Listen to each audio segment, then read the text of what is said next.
In today's video, we're going to be restoring one of my all-time favorite tools, the chasing hammer. And we're not going to restore one, not two, but 5 different hammers.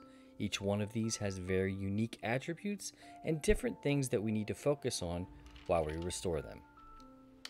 I really enjoy these chasing hammers and the subtle details that each one of them has. And having 5 of them to restore all at once, vintage antique tools, is a great opportunity for us to take a closer look and really examine why these things are shaped the way they are.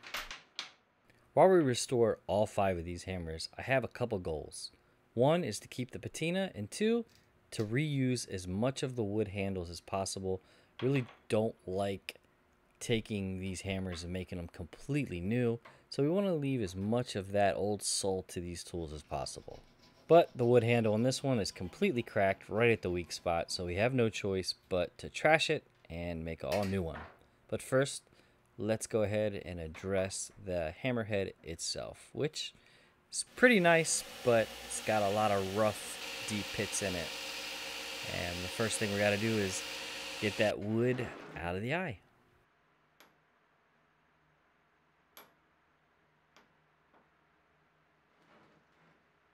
So the story of where all 5 of these chasing hammers came from started with an urban legend here in Maryland of a guy who had a ton of anvils all stored in his house. And unfortunately, he passed away and there was a large auction selling off a lot of his tools.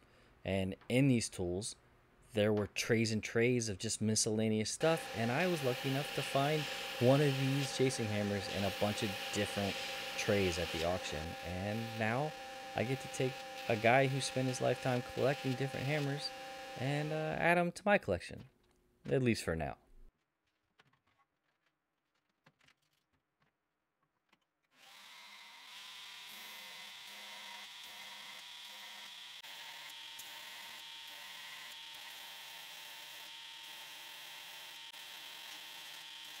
I get a ton of messages all the time about people asking me where they can get these narrow wheels that I use all the time. And to be honest, I just make them myself. But stay tuned very shortly. Check thatworks.shop. Very soon, these will be available. One really cool trick that I don't think I've ever really shown in these videos are these little Scotch-Brite finishing wheels. These are made for hand grinders. But if you're careful, you can get away with actually mounting them on a buffer and running them at low speeds. The advantage of doing that is that these are super soft and they let you get into some really tight spaces that you normally would have to just hand sand to get in there. And if your wheels aren't the right shape, you can use a file and shape them whatever shape you need so you can get into some really tight, unique shaped spaces.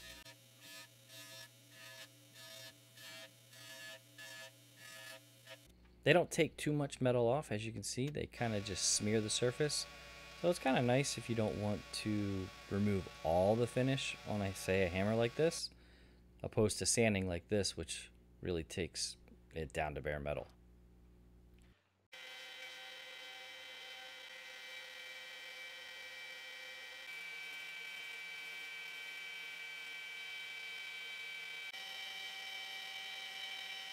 Alright, that's pretty much all the finishing work that we need to do on this, except for one thing, these nice little bevels that are added to the central part of the hammers. And there's really only one way to do this correctly, and that's with a hand file.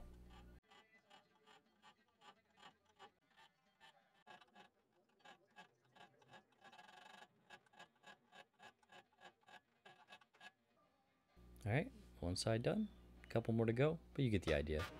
Afterwards, I'm going to polish both the striking face of the hammer and the back peen, and that's about it. This bad boy is ready to be mounted. Next up is my favorite hammer in this whole batch, and because it's just a unique size and shape, no marking on it, but I think it's Italian. You can see the face has a little dimple in it, so we're going to address that. And the wood handle, hopefully we can save this wood handle. It's got a lot of character, but I don't like that little swell. Maybe we can sand that out.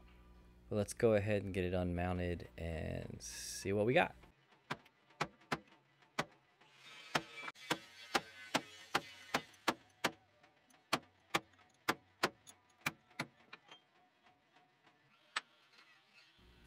This time I'm going to go straight to the platen. Very first thing we want to address is getting that area in the middle that's been hammered over many years onto some chasing tools or engraving tools, and it's left a pretty sick dimple right in the middle. We get that thing nice and flat, then we go to a soft, larger contact wheel to smooth everything out and polish it up. Really love the antique patina on the bulk of this hammer, so we're really only going to dress the striking surfaces. The rest we're going to leave nice and plain. And as you can see, the wood handle when we were taking it out cracked up. So unfortunately we're not going to be able to save this. And with 2 hammer heads now done, let's go ahead and switch gears and make some wood handles out of some old hickory blanks that we have.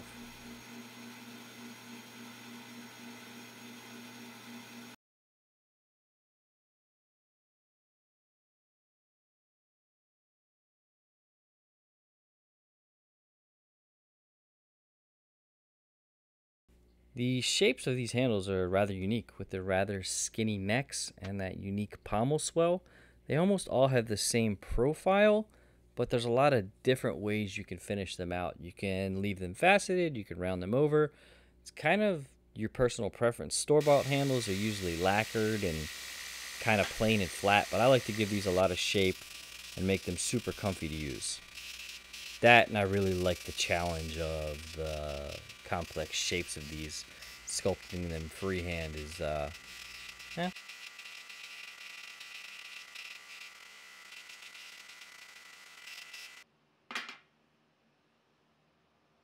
The handle for the larger hammer I'm going to leave faceted instead of rounding it over after I facet. Even the ones I round, I facet first, but in this case I have to make sure these are really nice and true and symmetrical and the terminations all meet up just nice. And after the faceting, time to make sure that this hammer will fit.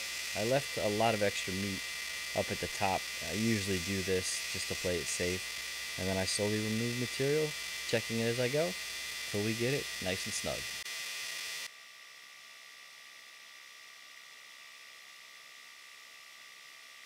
If you'd like to support this channel, projects like this, and videos that we make for you, then perhaps consider joining our Patreon. Get behind the scenes looks, exclusive content, and some other cool merch. We're going to be doing more and more stuff over there on Patreon, so if you'd like to, consider it.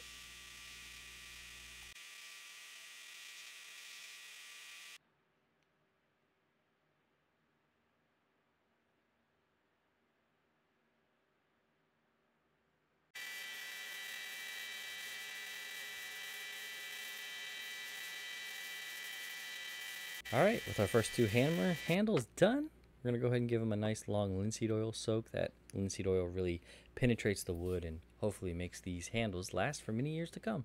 Now the next hammer that we're going to restore has just about all the problems that you see on chasing hammers all in one. The hammer head is upside down. The handle is mounted backwards. That swell should be on the other side. It literally is all the problems. Here's a good example of how it should be. That's how it is. Completely wrong. So this one's got to come off and needs a whole new handle anyway, so I might as well get rid of that one. Really not sure why some people mount these hammers upside down. If you look on eBay or just look at these hammers in different antique stores or wherever you go and find chasing hammers, you're almost always going to find some of these mounted upside down. I don't know why, but yeah. That one's pretty cool, except I just noticed something. The whole angle of this is completely wrong. I guess it was mounted upside down, so somebody sanded the face at the wrong angle, so you gotta go ahead and adjust this whole thing. Now this hammer was plated, so I'm gonna remove all the plating anyway. I think the plated look on a vintage German hammer is just a shame, so now we got that all adjusted correctly. We can go ahead to getting rid of all this nasty plated surface.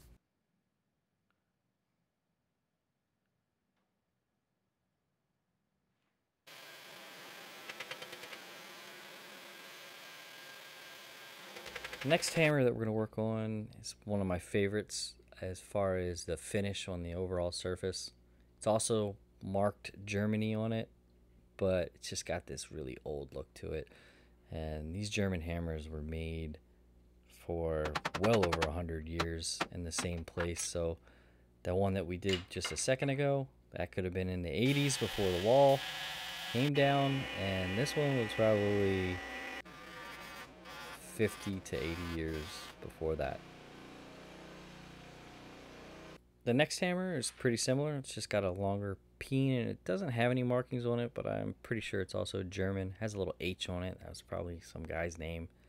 Don't really like the handle on this, and it's also not wedged at all. It's just glued. I think that's kind of cheesy, but maybe we can save the handle. Just do a little reshaping afterwards.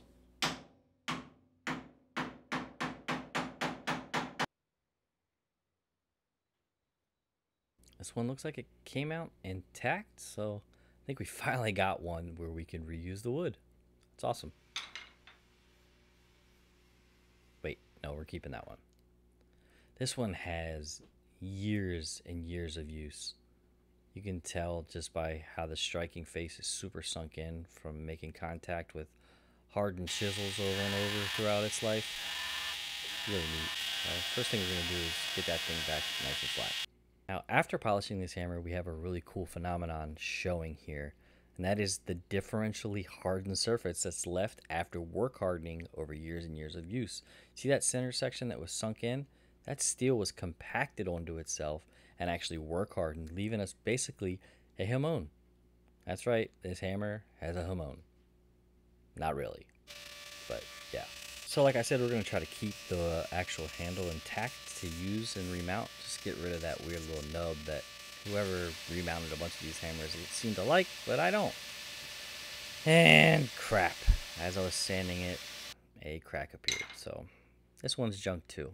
So far, we're not successful at all in reusing any of our wood handles, which was one of my main goals. Upon further review, that one that came off the large hammer, it didn't work on that anymore because it broke, but I bet if I took it and sanded it down, I could make it fit one of the smaller heads just right, and that would not really accomplish one of our goals, but it wouldn't leave us completely defeated.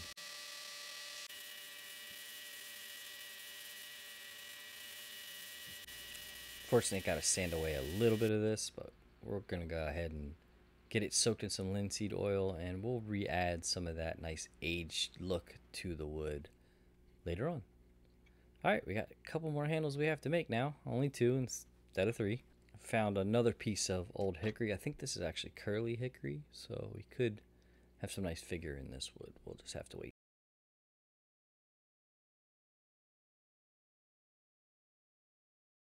Yeah, I know there's some of you wood guys out there that are freaking out that I'm burning this wood as we cut. Well, I just got this bandsaw. It needs a new blade, and I need to adjust the tension on the motor so that it doesn't get bogged down. But for what I need to do, which is just blanking out some wood and then grinding to shape, this is working just fine.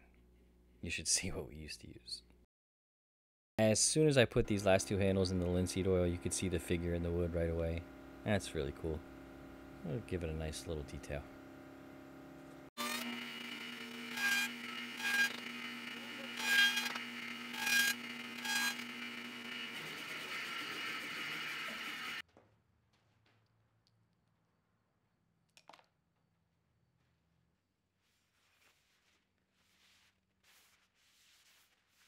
One little hint, when you're done with rags that have linseed oil, make sure you put them in a very safe, disposable place because they are known to spontaneously combust.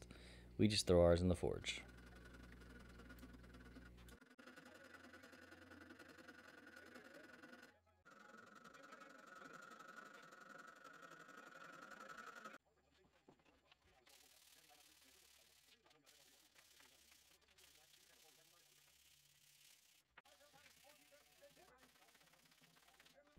Shaping and hand sanding and just getting the form of these handles is one of the more challenging and fun aspects of making these hammers or restoring hammers. One of the little tricks you can do with any piece of wood that has curls in it Just add a little leather dye to it, makes those curls pop, and then afterwards you can buff it right out. Another thing you can do, and this is the salvage handle that we used, just use a little bit of flame to add that color back in, make it look nice and aged again. You want to do this after you oiled it, otherwise it will just make it brittle. Here's one of the curly handles. Just put a little low speed buff on it. You can do this all by hand if you want, if you don't have a buffer, and then you can see those curls just a popping. Really beautiful piece of wood.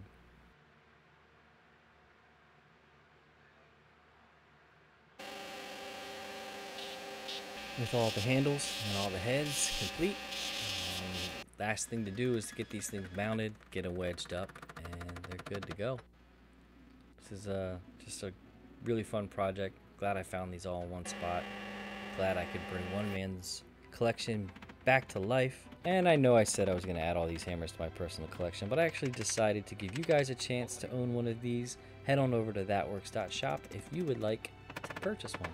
Now, I know I said earlier that super glue or epoxy is not a suitable way to hold one of these hammers on. You need to wedge them, but adding a tiny bit of super glue just to the seam of your wedge to make sure it doesn't come out, I think that's completely acceptable. I really enjoy making chasing hammers.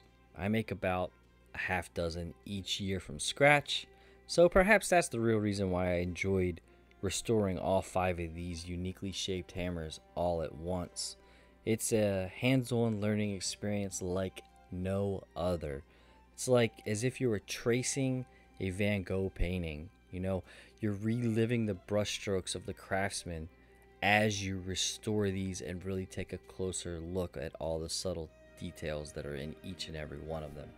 Now, in this collection I got some other really unique hammers, so let me know in the comments if you want to see some other restorations. Maybe not 5 hammers in one video, but we could focus in on one at a time. That could be pretty neat. Also, let me know in the comments below if you'd like to see some full-length videos of the chasing hammers that I actually make from scratch.